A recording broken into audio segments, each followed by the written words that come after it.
Dobar dan i dobrodošli u Ergo Baby školu nošenja.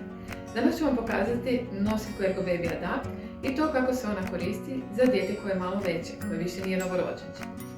Kad je beba bila mala, onda je panel bio skupljen na najmanju veličinu. Sad ga trebamo proširiti na iduću.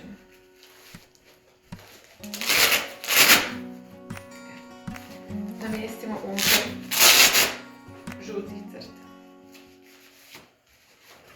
Druga stvar koju trebamo napraviti je malo raširiti panel izvana. Otkopčamo kopče i raširimo primjerice na drugu veličinu. Isto napravimo i s druge strane da bi nosiljka bila simetrična.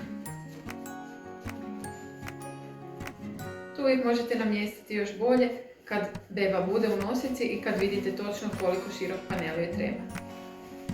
Što se tiče gornjeg dijela nosiljke, kad je beba bila jako mala, jastučić smo imali namješten iznutra. A sada ga trebamo prebaciti prema van. Stavit ćemo ga na donji vanjski gumbić. S jedne i naravno ista stvar s druge strane.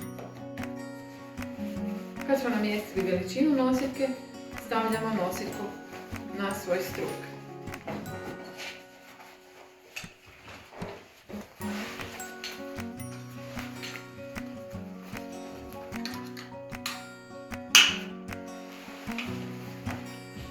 Pumpavnu potporu namještamo na sredinu leđa i zategnemo nosiljku.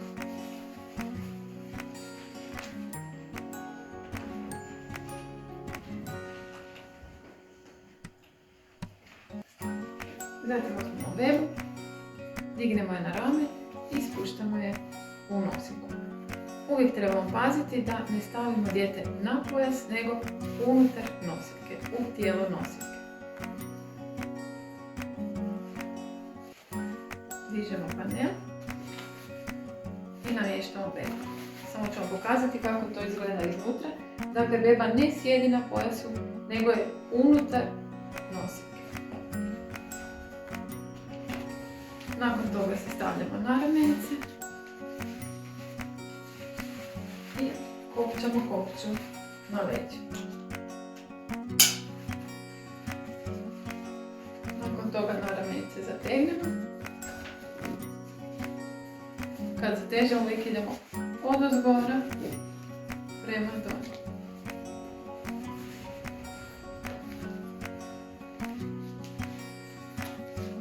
Od ramena prema dolje.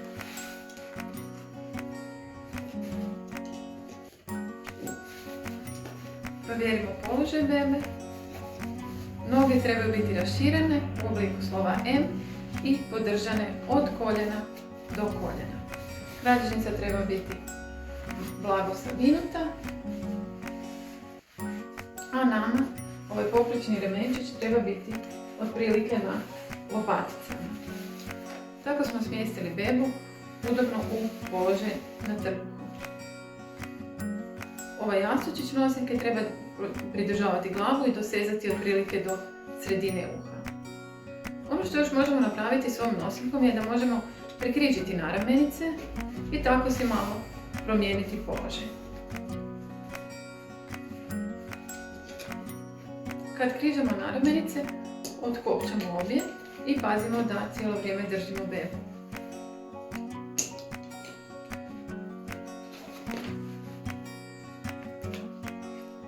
Malo ih trebamo produžiti. I što još trebamo napraviti je otkopčati ovu trakicu, no ona više nije potrebna, zato što će sada naše naramenice ići u križ preko leđa. Hvatamo bebu s jednom rukom, a drugom hvatamo naramenicu i ukopčamo je.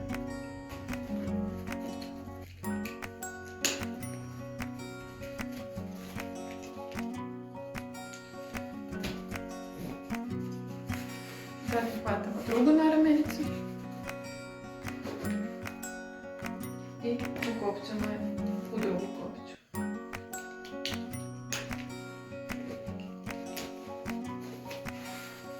Tako smo s istom nosiljkom postigli malo drugačiji položaj na leđima i malo drugačiju raspodjelu bebine težine.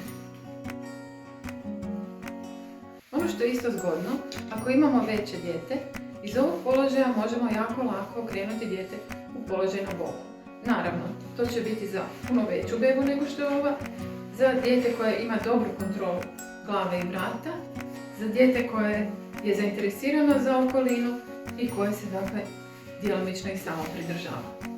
Krenut ćemo nosiku sa djetetom na bok i jednu naravmenicu ćemo izvući, odnosno spustiti dolje. Nategnut ćemo ju i namjestiti bebu u položaj na boku. Naravno, još jednom ponavljam, to ne vrijedi za ovako male bebe, dakle za bebe od 3 mjeseca, nego otprilike sa 9 mjeseci starosti.